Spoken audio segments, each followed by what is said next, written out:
Okay, let's start this meeting, Zoom meeting this afternoon, Sunday afternoon. Thank you for everybody to make yourself available for this little event on a Sunday afternoon. This is about the fate of Professor Tao. And as you may already know, that Professor Tao is facing a trial in a few months ahead, and is totally broken.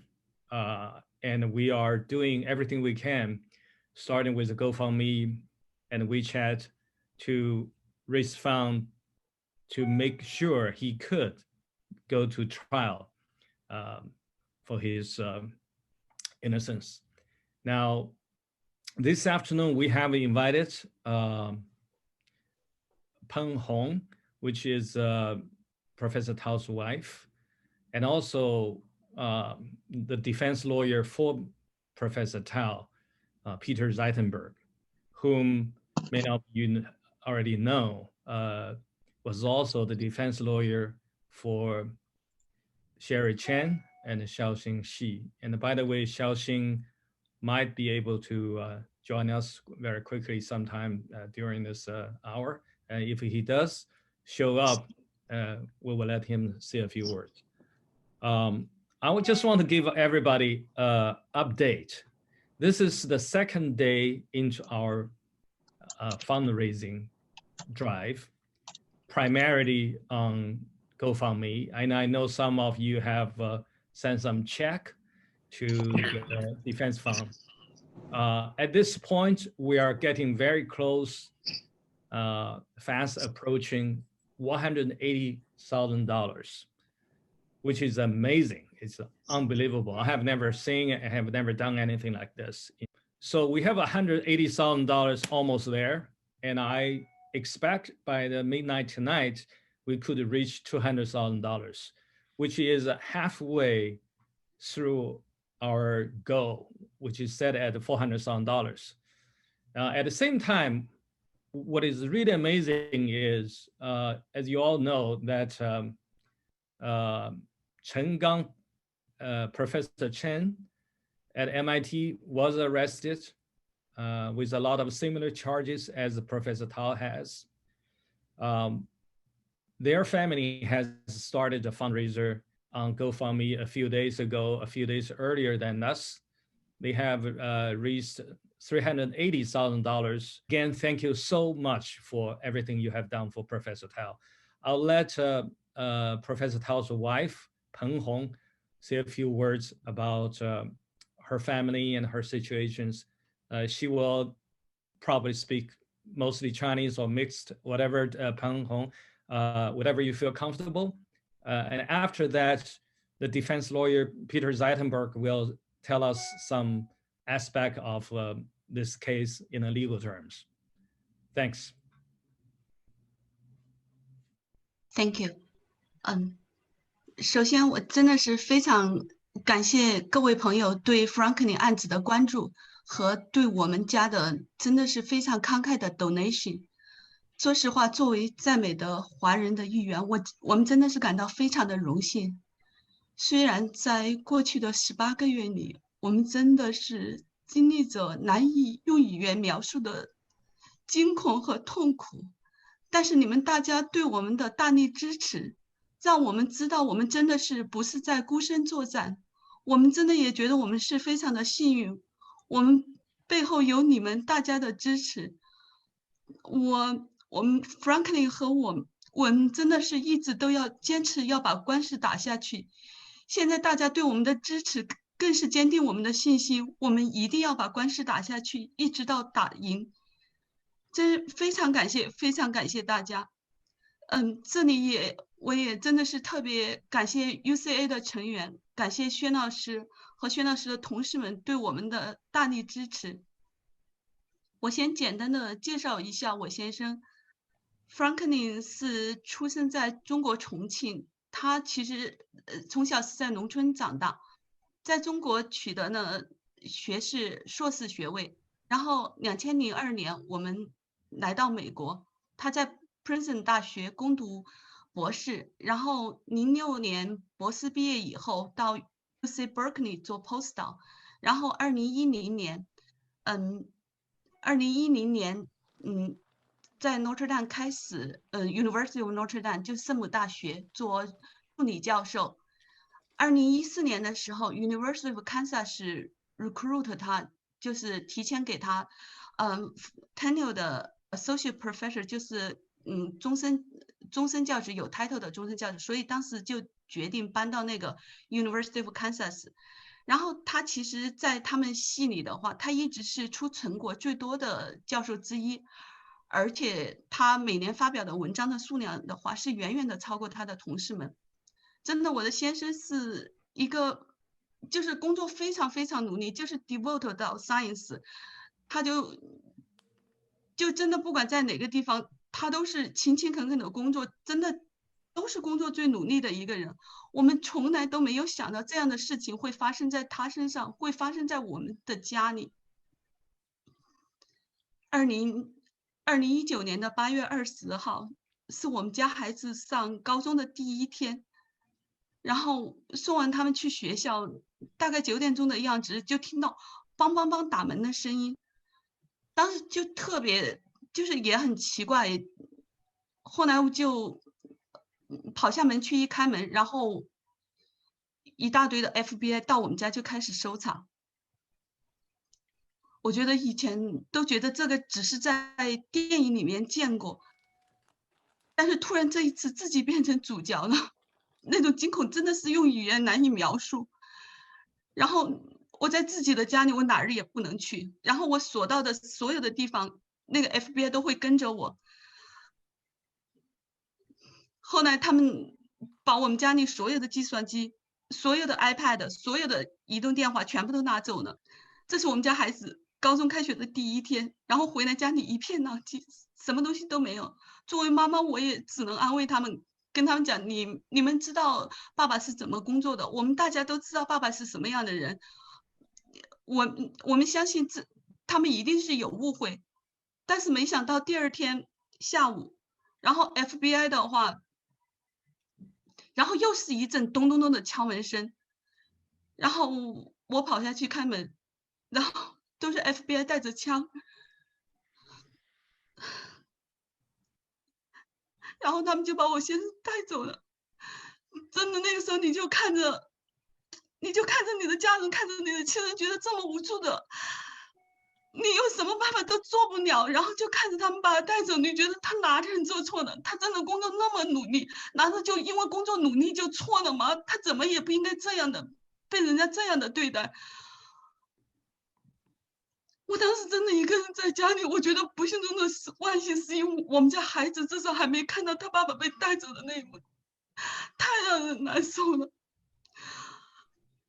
然后我们的美国邻居跑到我们家里来，他看到这一切的发生，然后他抱着我，然后就跟我说 "You know your husband, you know what kind of person he is, you know him"。我觉得虽然是简简单单的几句话，简简单单的一个 hug， 但是那个时候真的是给了我莫大的鼓励。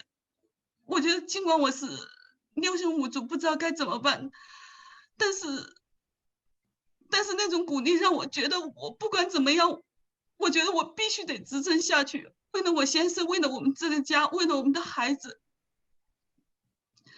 后来，当时是星期三，然后星期五我们去保释，满怀希望的去保释，但是那个 prosecutor 就故意刁难我们，就没有成功的保释，一直到在下一周的星期二的话，然后我先生才回到家里，然后这整个的过程的话，已经是经历了18个月，这中间的话，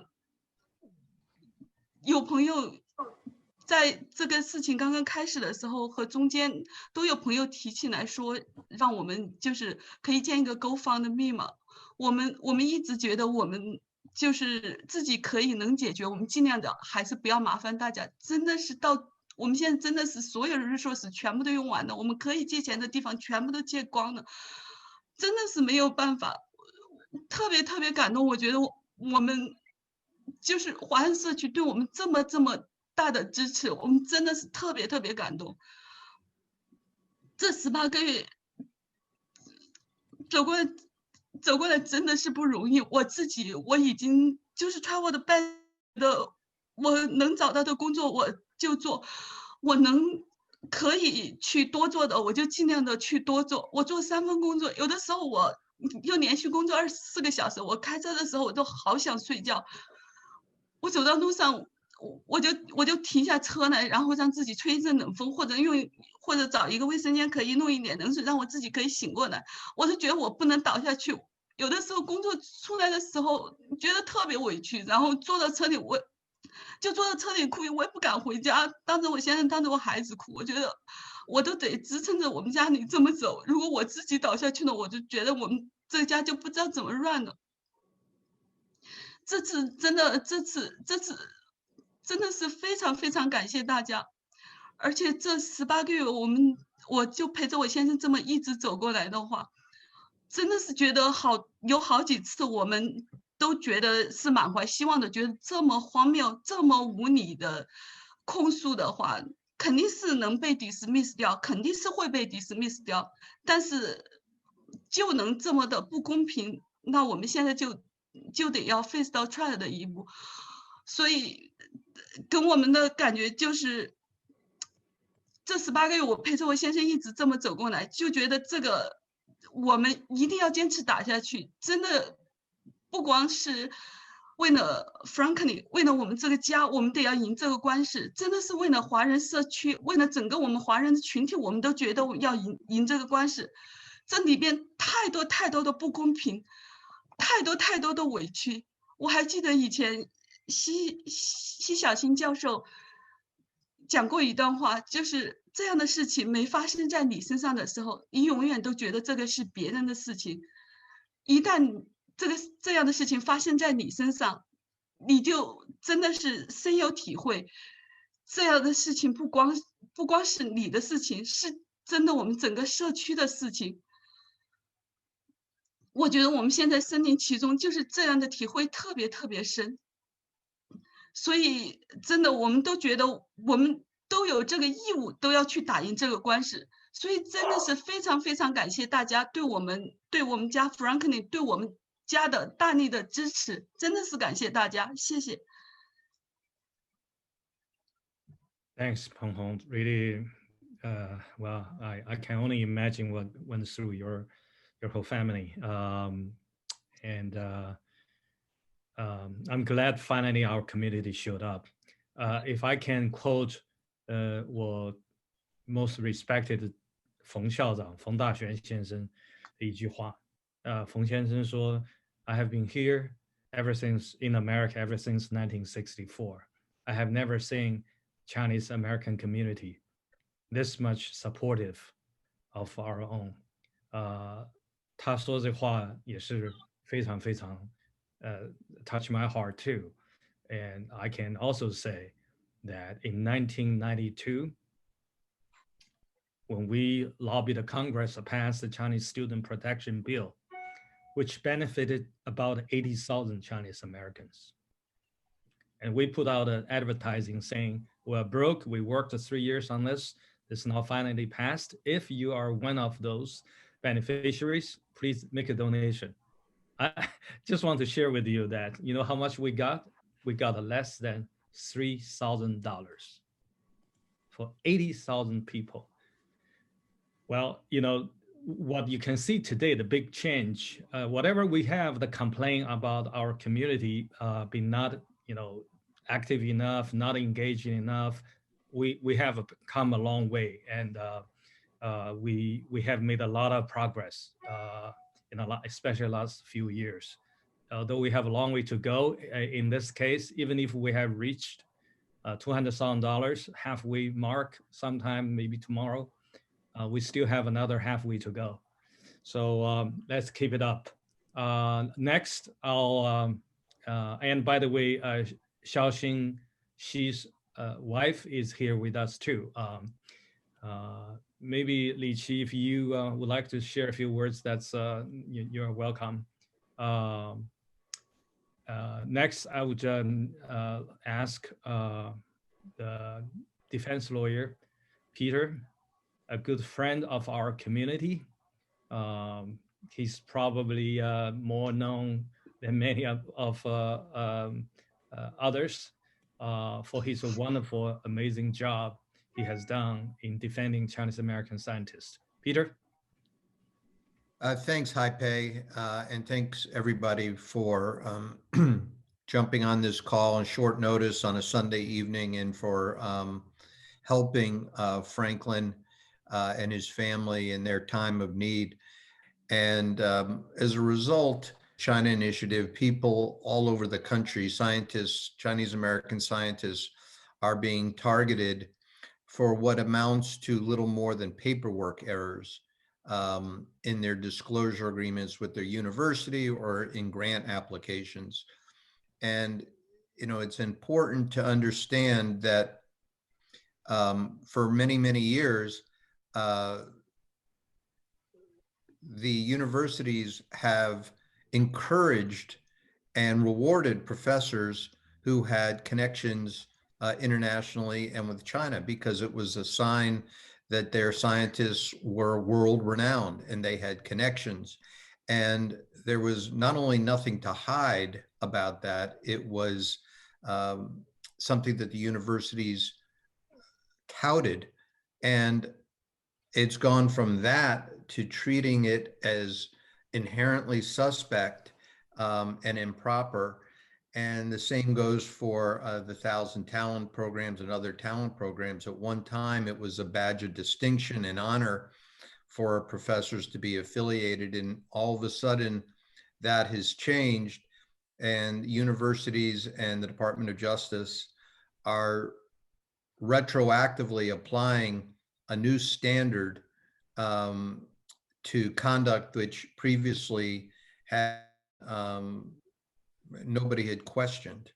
And so it's resulted in a great hardship, to say the least, for the university professors. And frankly, as American citizens, this program has been completely counterproductive, because so many professors now have all over the country are faced with the prospect that they feel unwanted, they feel targeted, and they feel threatened.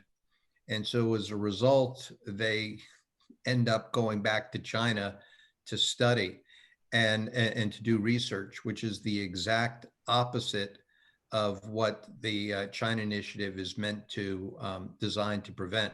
In other words, this policy has the exact opposite effect as what's designed, because it encourages our best scientists, the Asian American community, to emigrate back to China, which is something that none of my clients and people I've spoken to want to do. They all prefer to stay in the United States, but without job prospects and being threatened here, they feel they have no choice. So if we're able to successfully defend Franklin's case, we're hopeful that the department will reevaluate the China Initiative and their emphasis and focus on where it properly should be, which is on individuals who are stealing trade secrets or intellectual property and transporting or sharing it with China. That is the stated goal of the China Initiative, and it's one that I think a few people would question the merits of that. But when they've done here, and in Franklin's case, in many, many other cases, there is no allegation of theft, there is no allegation of espionage, there's no allegation of any intellectual property being improperly shared. It's really a case about filling out a form between an employee and an employer, which in the normal context, our view is should be handled by the HR department. And if anything, just be an employee-employer dispute, but not one that should result in multiple felony charges and the potential of many years in prison and requiring the individual charged to spend tens or hundreds of thousands of dollars in legal fees, which is the case with Franklin's. So thanks to the support of the Chinese American community, we have a real hope here now, finally, of being able to defend this case properly. We're keeping our fingers crossed that the fundraising will continue, because what people don't understand and just can't appreciate is how expensive it is to defend a legal case like this, and how difficult it is. It's very easy to make allegations, which the government does, but it's very difficult and very expensive reviewing all the paperwork, getting all the discovery, filing all the necessary motions, doing the legal research, and then trying a case. It's inordinately expensive, and very, very few individuals who are not privately wealthy have the resources to fight that. And that's something I think, frankly, the government knows, because they kind of bank on the fact that the people they charge are going to have to throw in the towel and won't be able to defend themselves. So thankfully, that's not the case here, hopefully, and we'll be able to fight this. And, we think if we do, Franklin Tao, if justice is done, will be exonerated. So I'm getting a question here about why legal costs is so high. That's a great question. So, a lawyer like myself works at a law firm, and so I don't set my rates. I don't say, this isn't money that's going into my pocket. It goes to the firm. And law firms are legal. The legal business, it's extremely expensive. Even lawyers who are working in a little boutique law firm with 3 or 4 lawyers, work for themselves, they will bill $500 an hour. That's sort of standard, 500, 600. If you're working at a larger firm like myself, the billing rate's $800 or $900. And my firm is actually less expensive than the big international firms, which, believe it or not, I mean, it's staggering, $1,100, $1,200 an hour. Now, when I do my work, I delegate a lot of it to associates who bill half as much. But that's how you get the high dollar figure, which, I have a hard time defending. That's just sort of the structure we're left with in this, in the profession, unfortunately. The other thing is, why does it take so much time? And the amount of paperwork and discovery that's turned over by the government in these cases and that needs to be reviewed is voluminous. When the FBI comes into the home of someone like Dr. Tao, they take every electronic device in their home and on their work computers, and it's all digitized, and these documents, I mean, you don't look at every single page, but there is a tremendous amount of information that needs to be reviewed, and it's time consuming. And then there's legal issues, and there are, frankly, a lot of unique issues that we are confronting here. And, one of the reasons we are trying to make clear to people, and why it's so important that Franklin's case get the funds needed, is Franklin's the first. He is the tip of the spear, and so we are coming up with legal defense and legal analysis, which can be used and will be used and is already being used by other defendants all over the country. So the same legal arguments that we are making will apply to other cases. So other defendants around the country will be able to piggyback off of our pleadings. So this is something that's going to benefit people, Chinese American scientists all over the country. Peter, I have Xiaoxing's wife here.